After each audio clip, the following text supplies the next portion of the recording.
말씀과 요한복음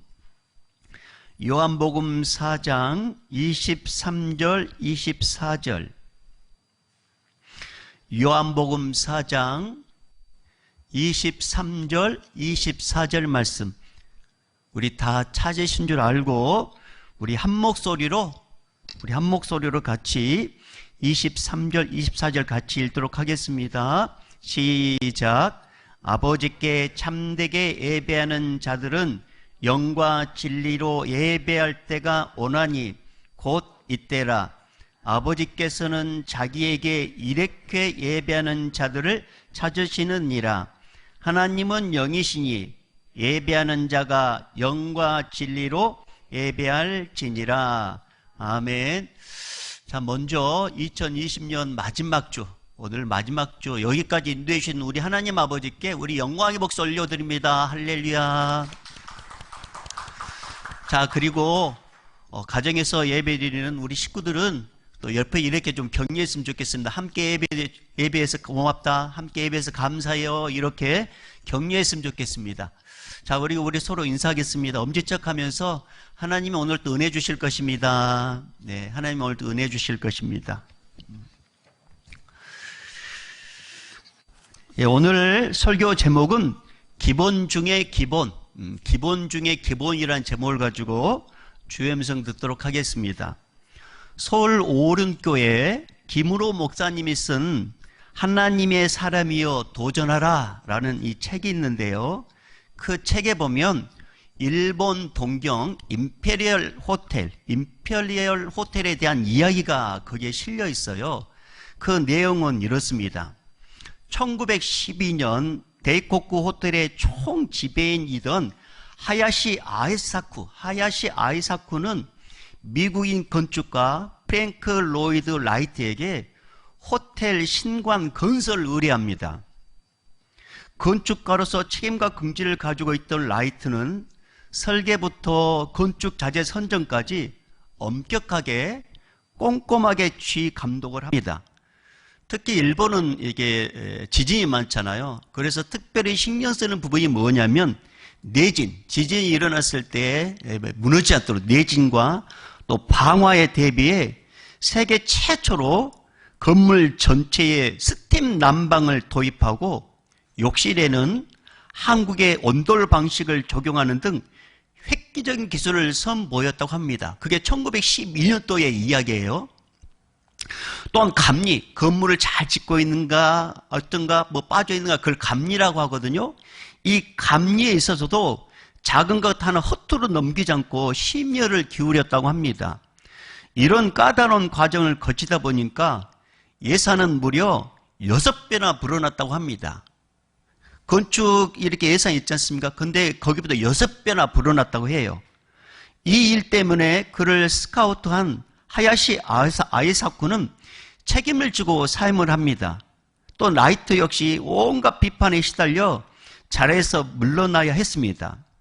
아무튼 우여곡절 끝에 11년 만에 라이트 설계대로 호텔 본관이 완성됩니다. 그런데 바로 그해 11년 만에 건물이 완공된 바로 그 해가 어느 때냐면 1923년 9월 그때 당시 무슨 일이 있었냐면 리터 규모 약 8 정도 되는 지진이 일어났는데 그걸 관동 대지진이라고 합니다.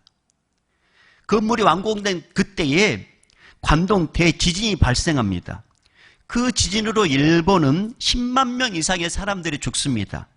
그리고 46만여 채 되는 건물들이 파괴될 정도로 막심한 피해를 입었습니다.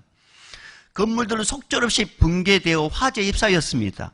하지만 놀랍게도 임페리얼 호텔은 이 재앙을 홀로 버텨냅니다. 사람들이 기초공사에 지나치게 건축비가 많이 든다고 손가락질했던 호텔이 이제는 재난을 수습하는 구호본부로 사용합니다. 뿐만 아니라 대지진 이후에도 큰 화재가 났음에도 또 미군 공습에도 견뎌내게 됩니다. 결국 이 새로운 도전을 추구하면서 작은 것에 충실했던 임페리얼 호텔은 여러 재난들을 버티며 일본이 자랑하는 근대식 건축물이 되었던 것입니다. 이것은 기본에 충실한 태도가 결정적인 시점에 큰 가치를 드러낸다는 역사적 교훈을 안겨준 귀한 사례가 됐던 것입니다. 여러분, 신앙생활도 다르지 않습니다. 누구나 평안할 때는 모르지요. 그러나 고난과 환난이라는 풍파가 몰려왔을 때 기본에 충실한 사람은 이겨냅니다. 견뎌냅니다. 흔들리지 않습니다. 하지만 신앙의 기본이 단단하지 않는 사람은 쉽게 흔들립니다. 마음이 요동칩니다. 영적 삶이 무너지고 영적 자리에서 떨어져 나갑니다. 그만큼 기본이 중요하고 기초가 중요한 것입니다. 그렇다면 물어봅시다. 신앙생활의 기본 중에 기본은 뭘까요? 신앙생활의 기본 중에 기본은 오늘 답이 나와 있어요. 그게 오늘 본문의 말씀이란 말이에요. 자, 우리 다 같이 다시 한번 요한복음 4장 23절 24절 가정에서 예배드린 여러분 저 귀에 똑똑히 들을 수 있도록 큰 소리로 같이 한번 읽어봐요. 시작. 아버지께 참되게 예배하는 자들은 영과 진리로 예배할 때가 원하니 곧 이때라. 아버지께서는 자기에게 이렇게 예배하는 자들을 찾으시느니라. 하나님은 영이시니 예배하는 자가 영과 진리로 예배할지니라. 자, 이게 무슨 말이에요? 하나님을 하나님으로 인정하고 고백하는 행위, 그게 예배인데 이게 기본 중에 기본이라고 말씀하고 있어요. 하나님을 하나님으로 대화하고 존경하는 사람들이, 경외하는 사람들이 드리는 것, 예배. 하나님을 진심으로 사랑하는 자가 하나님께 감사한 마음으로 드리는 제사, 예배. 이 예배가 기본 중에 기본이라는 것입니다. 오늘 말씀을 보면 하나님은 기본 중에 기본인 하나님을 참되게 예배하는 자를 찾으신다라고 이렇게 기록되어 있어요.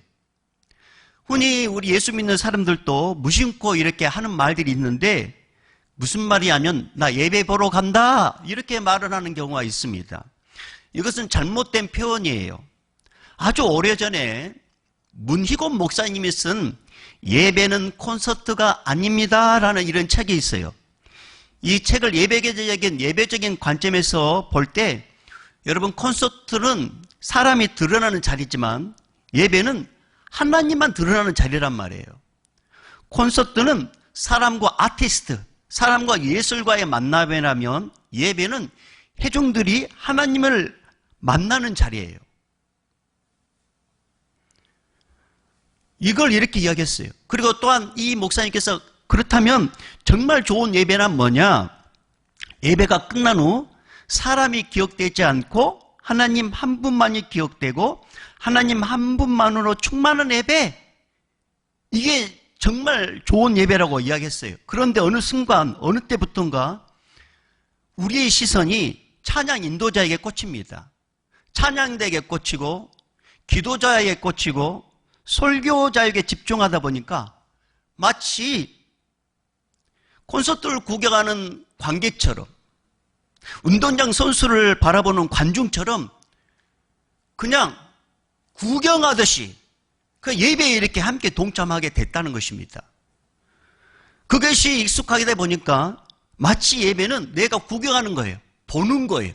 근데 이게 습관화돼가지고 나 예배 보러 간다 라는 이런 말을 쓰게 된 거예요. 여러분, 예배는 보러 가는 게 아니라 예배는 하러 가는 거예요. 예배하러 간다. 그리고 예배 드리러 간다. 이런 표현을 써야 되는 거예요. 자, 따라해 볼 거예요. 예배하러 간다. 예배한다. 예배 드리러 간다. 예배 드린다. 이런 표현을 써야 되는 거예요. 여러분 23절도 그렇잖아요. 오늘 23절 말씀 보면 아버지께 참되게 예배하는 이렇게 기록되어 있잖아요. 예배하는. 예배 보는 그렇게 말하지 않았어요? 그 다음에 23절 하반절에도 예배하는 자들을 예배 보는 그렇게 말하지 않았단 말입니다. 예배하는. 아무튼 신앙생활의 가장 기본 중에 기본은 예배입니다. 그런데 그 기본인 예배 한번 잘 드리면 여러분 그거 아세요? 하나님은 그걸 두고두고 기억하신단 말이에요. 예배하면 잘 들으면. 근데 우리는 그걸 잘 몰라요. 이런 말 있잖아요. 예배하면 잘 들으면 인생이 바뀐다. 성탄절 아침에 이제 차량 운행을 하고 있는데 라디오 국동방송, 이제 복음을 전하는 국동방송이라는 게 있어요. 그 국동방송에서 운전을 하고 있는데 군포 제일교회 권태진 목사님이라는 분이 계십니다. 이분이 이제 설교 방송에 나왔어요. 목사님 설교 중에 자신처럼 복을 많이 받은 사람은 없다고 하시면서 왜 자신에게 하나님께서 복을 주셨는지 군대 생활 때 이야기를 들려주셨어요. 아마 이제 이분이 신병훈련 때 했던 것 같습니다. 주일날 아침 교회 갈 사람 나와라고 하자 29명이 쭈루루 나오더랍니다. 그러자 교관이 한 사람이 와가지고 그 중에 누군가 딱 걸려가지고 막 구타를 하더랍니다. 구타. 막 때리더랍니다. 그래서 뭐라고 하냐면 이렇게 맞고도 교회 갈 사람 남아. 그러니까 3명만 빠지고 3명만 놔두고 다 자기 나라로 가버리더랍니다. 그 3명 중에 목사님이 있었다고 하면서 그렇게 해서 군대 생활 내내 예배를 드렸다고 합니다. 목사님이 군대 생활할 때 지금 비유할 수 없을 정도로 고참들 눈치 보고 얼차려 받고 어렵게 예배를 드리는 그런 시절이었어요. 그런데 그것이 거룩한 습관이 되었고 하나님께서 그 모습을 보시고 복을 주셨다라고 이렇게 고백을 하시면서 거기서 더 나아가 이렇게 또 말씀하시더라고요. 하나님께서 왜 우리나라에게 복을 주신 줄 아느냐? 그것은 예배에 목숨 거는 성도들 때문에 그렇다라고 이렇게 말씀하셨습니다. 저는 방송 설교를 들으면서 고개가 절로 끄덕거려졌습니다. 그렇다.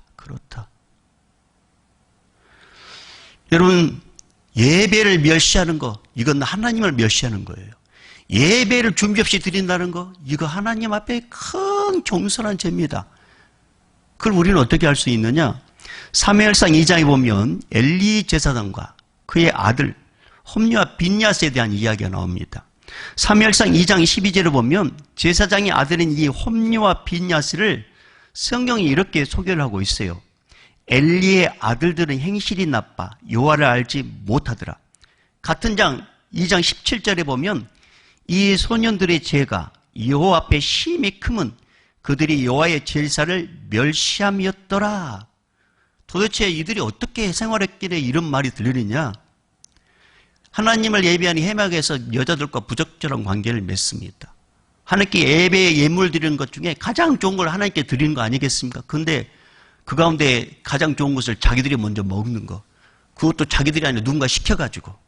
그러니까 자기들도 하나님을 경시하는데 같이 있는 사람도 그렇게 영향을 받게 된 거예요. 그러니까 엘리 제사장이 자기 아들들 보고 너게 그렇게 하지 말아라고 부탁합니다. 그게 사무엘상 2장 24절 25절인데 이렇게 기록되어 있어요. 내 아들들아 그리하지 말라. 내게 들리는 소문이 좋지 아니하니라. 너희가 여호와의 백성으로 범죄하게 하는도다. 사람이 사람에게 범죄하면 하나님이 심판하려니와 만일 사람이 여호와께 범죄하면 누가 그를 위하여 간구하겠느냐 하되 그들이 자기 아버지의 말을 듣지 아니하였으니 이는 여호와께서 그들을 죽이기로 뜻하셨음이니라. 자, 그러면 예배를 멸시한 엘리 제사장의 아들은 어떻게 되었을까요? 이스라엘과 블레셋과의 전쟁에서 이스라엘이 불리하자 한 가지 묘책을 생각해냅니다. 그게 뭐냐면 하나님의 임재를 상징하는 언약궤, 이 법궤를 전쟁터로 가지고 오면 하나님께서 역사하셔가지고 우리나라에게 승리를 줄 것이다. 그렇게 생각하고 그걸 실천합니다. 홈리와 빈야스는 언약궤를 메고 전쟁터로 갑니다. 하지만 하나님은 아무런 일도 하지 않습니다. 결국 하나님을 이용하려고 했던 이스라엘은 블레셋에게 피하게 됩니다. 법궤도 빼앗기게 됩니다. 그리고 홈리와 빈야스도 죽임을 당합니다. 평안할 땐 하나님과 예배를 무시한 백성과 제사장이 위기 때 하나님께 도움을 구하려고 하는 것은 염치 없는 행위 아닙니까? 염치 없는 행위. 평상시에 문제 없을 때는 하나님에 대해서 공경하는 마음도 없고 예배도 귀중하게 여기지 않는 사람이 문제 있을 때 하나님을 찾는다는 거. 물론 안 찾는 것보다 찾는 건 좋지만 참 염치가 없을 거라 저는 생각을 해요.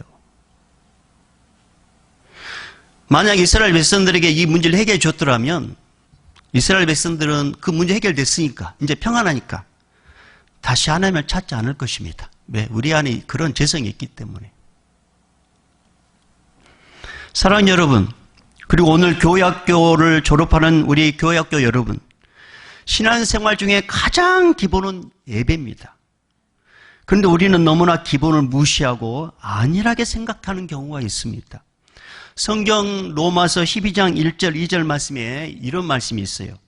그러므로 형제들아 내가 하나님의 모든 자비하심으로 너희를 권하노니 너희 몸을 하나님이 기뻐하시는 거룩한 산 제물로 드리라. 이는 너희가 드릴 영적 예배니라. 너희는 이 세대를 본받지 말고 오직 마음을 새롭게 함으로 변화를 받아 하나님의 선하시고 기뻐하시고 온전하신 뜻이 무엇인지 분별하도록 하라. 예배를 멸시하고 예배에 대해서 소중하게 여기지 못한 이 세대를 분별하지 따르지 말고 이 세대에 영향을 받지 말고 우리만큼은 우리 교회학교 학생들만큼은 예배에 목숨 거는 교회, 예배를 가장 귀하게 여기는 우리 교회학교 친구들 되기를 바랍니다. 소두의 김은호 목사님이 쓴 책 내용을 제가 소개했습니다. 그 책에 보면 김은호 목사님의 개인 간증을 이렇게 일부 기록해 놨어요. 그걸 제가 한번 그대로 읽어보겠습니다. 저는 영적 사춘기 때 가정 예배를 드리는 시간이 가장 힘들었습니다. 밤만 되면 아버지가 온 가족들을 불러 모아 가정 예배를 드리는데 그때 아버지의 기도가 너무 길게 느껴졌습니다. 믿음의 가정에서 이런 속박을 받아야 되는 것이 너무 힘들었습니다. 하지만 신학을 공부하고 목회자의 길을 걸으면서 바로 그 시간이 저에게 가장 큰 영적 자산이었다는 것을 알게 되었습니다. 예배 시간 힘들었지만 예배 시간에 아버지의 기도가 너무 길어서 지루했지만 그 기도, 그 시간이 막상 목회를 하다 보니까 그때 그게 나에게 영적 자산이었구나. 그런 고백이에요. 저는 이 부분을 읽으면서 목사님과 오륜교회가 왜 섬기는 교회로서 이렇게 대한민국에 영향을 끼치는지 조금은 알 것 같더라고요. 그래서 그랬구나. 예배와 기도의 영적 씨앗을 뿌렸더니 지금 그 열매를 목사님과 오륜교회가 지금 따먹고 또 이걸 심는구나. 그게 해석이 되었습니다. 여러분 역대하 16장 9절 3관절에 보면 이런 말씀이 있어요. 여러분 꼭 기억해 주세요. 여호와의 눈은 온 땅을 두루 감찰하사 전심으로 자기에게 향하는 자들을 위하여 능력을 베푸시나니. 전심으로. 다시 말하면 하나님을 예배할 때 마음과 뜻과 정성을 다하여 드리는 자를 찾아서 능력을 베푸신다고 말씀하셨어요. 그런 자들에게. 비유로 제가 한번 이야기해 보도록 하겠습니다. 어느 식당에 가서 음식을 시켰습니다. 얼마 후에 음식이 나왔습니다. 음식이 나오긴 나왔는데 뭔가 부족한 듯이 보여요.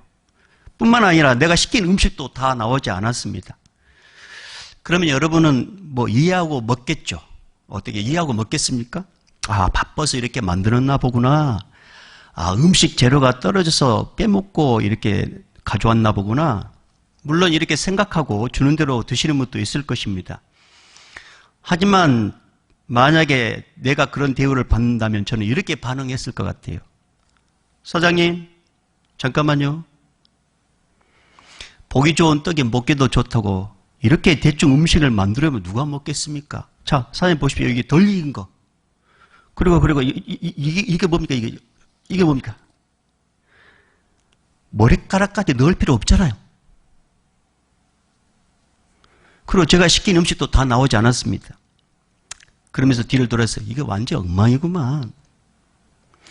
그러면서 먹지도 않고 얼마입니까? 그냥 돈을 딱 던져주고 나가거나 아니면 먹기는 먹는데 먹는 돈만은 좀 몇 숟가락 뜨고 얼마예요?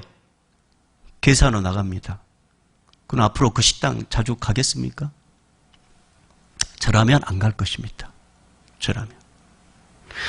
이 상황과 예배를 비교한다는 것이 맞지는 않지만 예를 돕기 위해 생각해 본다면 우리가 하나님께 예배 드릴 때 하나님은 잔뜩 기대를 하고 계신단 말이에요. 잔뜩 기대를 하고 계셔요. 근데 마지못해 드린다거나 억지로 드리는 그런 자세와 마음가짐을 보신다면 하나님께서 기뻐하실까요? 그런 예배자야, 그런 예배 드리는 곳에 하나님 임재하실까요?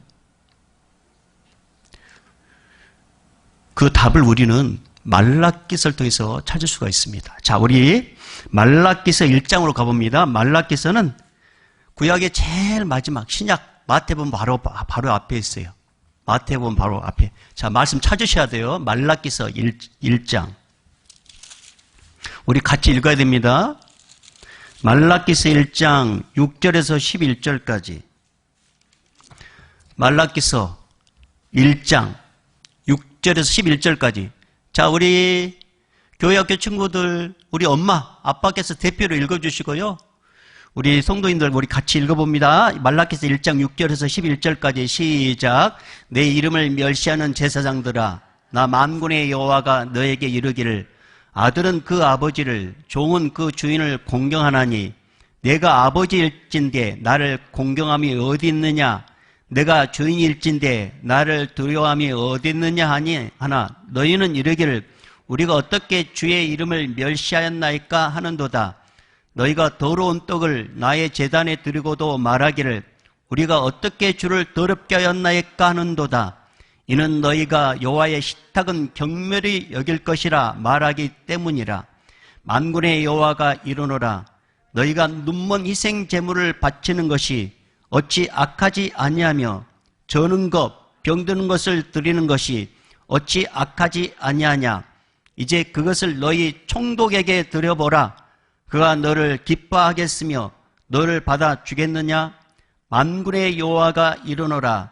너희는 나 하나님께 은혜를 구하면서 우리를 불쌍히 여기소서 하여 보라. 너희가 이같이 행하였으니 내가 너희 중 하나인들 받겠느냐. 만군의 여호와가 이르노라.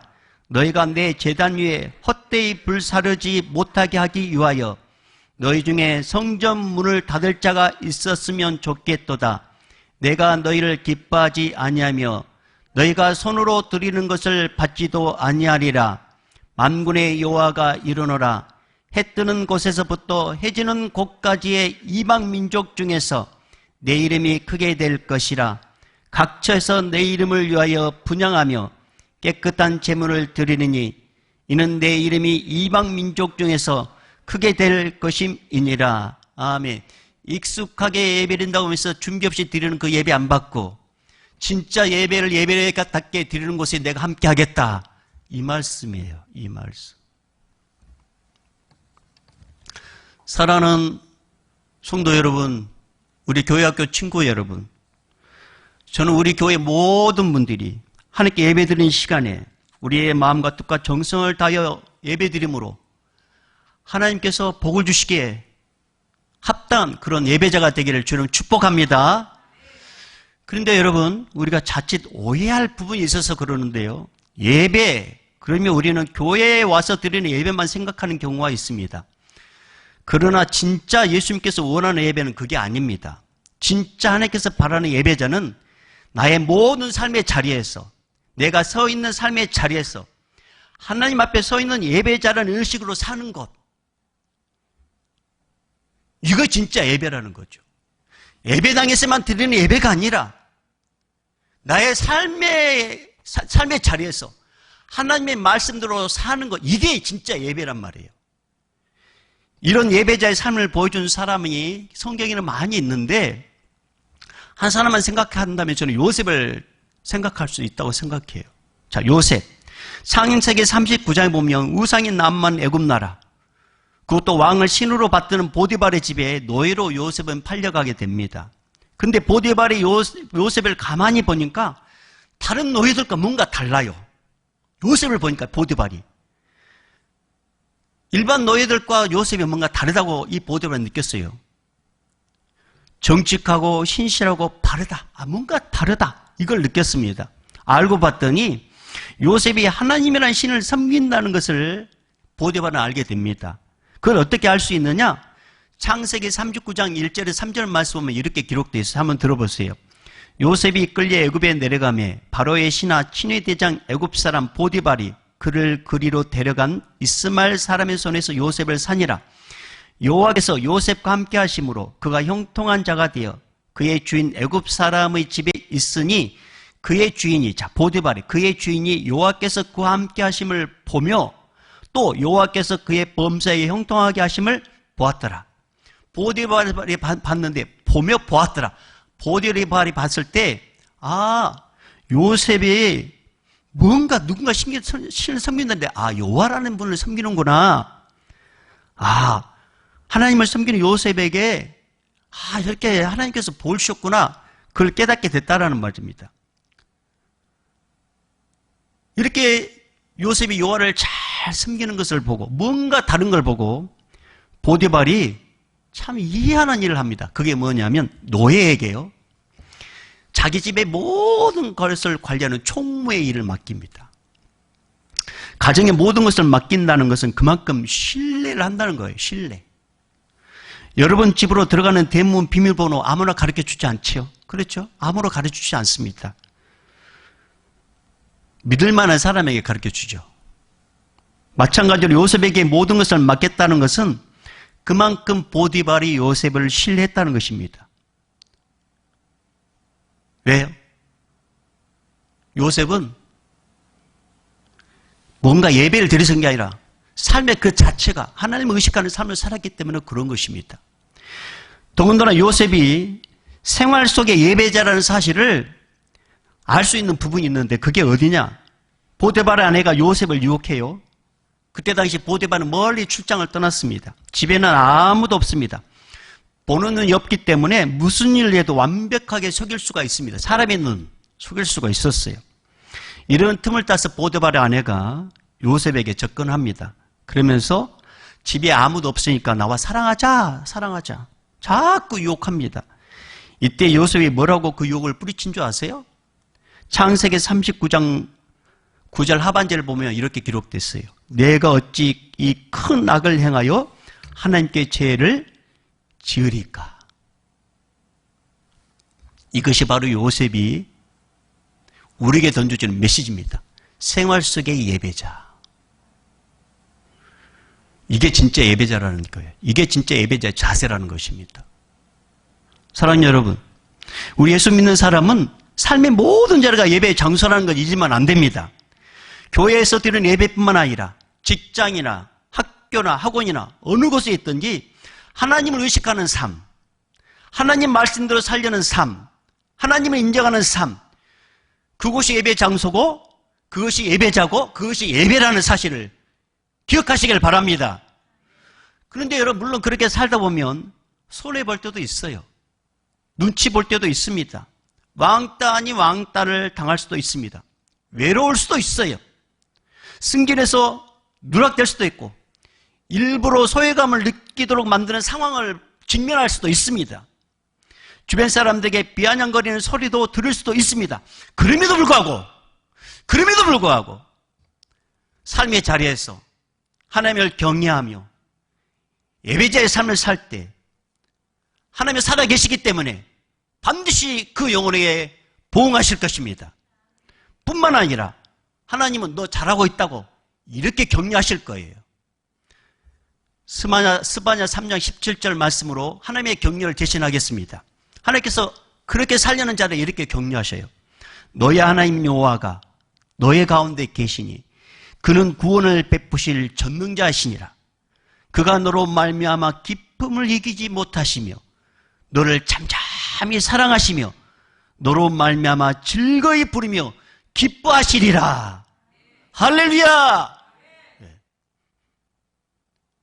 이게 하나님의 마음이란 말입니다. 대전 중문교회 장경록 목사님이 이런 말을 했었습니다. 호랑이는 죽어서 가족을 남기고 사람은 죽어서 이름을 남기지만 예수를 믿는 신앙인은 죽으면 간증을 남긴다. 저는 이 말이 참 공감이 되었습니다. 사랑하는 여러분, 사랑하는 교회학교 친구 여러분, 우리 모두 예배에 목숨 거는 기본에 충실한 영혼들이 되어서 다 간증을 남기는 하나님의 귀한 백성들 되기를 바랍니다. 2020년 마지막 주입니다. 그리고 곧 2021년을 맞이하게 됩니다. 졸업은 새로운 시작이듯이 2020년의 끝은 2021년의 새로운 시작을 알리는 준비 시간입니다. 오늘부터라도, 아니 지금부터라도 신앙의 기초, 신앙의 기본인 예배 자세, 예배의 마음가짐, 이것을 우리 한번 다시 회복해 보십시다. 우리가 이왕에 하나님을 예배하는 예배자가 되기로 작정했다면 하나님께서 찾으신 예배자가 한번 돼 보십시다. 저와 늘 염려되는 것은 우리가 온라인으로 지금 예배를 드리고 있잖아요. 가정에서 예배를 드리다 보니까 차츰 우리의 자세가, 우리의 마음가짐이 흐트러질 수도 있겠구나 라는 생각이 듭니다. 그럼에도 불구하고 오늘부터라도 예배의 삶을 회복하고 자세를 회복하고 마음가짐을 회복할 때 우리 하나님께서 뭐라 말씀하시죠? 온 땅을 두루 감찰하사 전심으로 자기에게 향하는 자들을 위하여 능력을 베푸신다, 이렇게 말씀하셨어요.